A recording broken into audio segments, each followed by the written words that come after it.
The start of term, and it's a big one for these third years who will be taking their final exams. But as well as contending with not being allowed into lecture theatres, they're also receiving lectures from the government about how they should behave.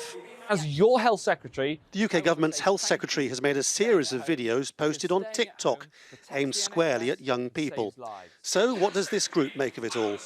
I think that they got a message across where the quicker you guys stick to the rules, the quicker you can potentially go out again, which would resonate with me more, definitely.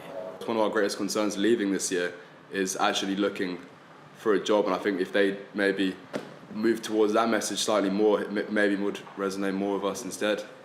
With the virus spreading most rapidly among the young, how to control them has become a crucial issue.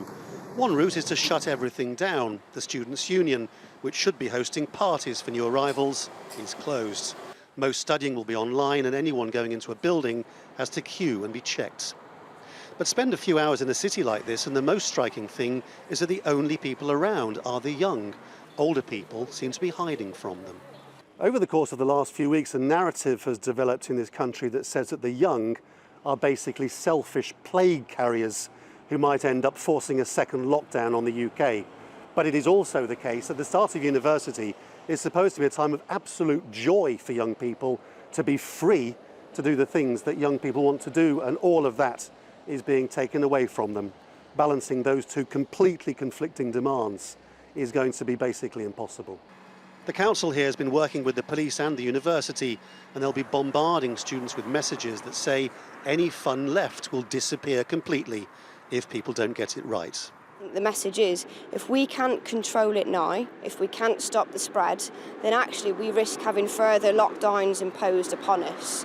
And that's a key message that, you know, if you want to socialise, socialising with the limitations that are in place at the minute means that those opportunities will be available in the future.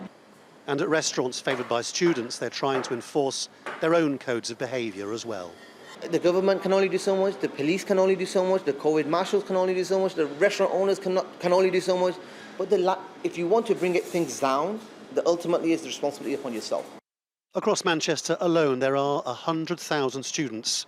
Within a few days, they will be here. The start of term, a huge blow to their expectations and a test of their willpower. Laurence, Al Jazeera in Manchester.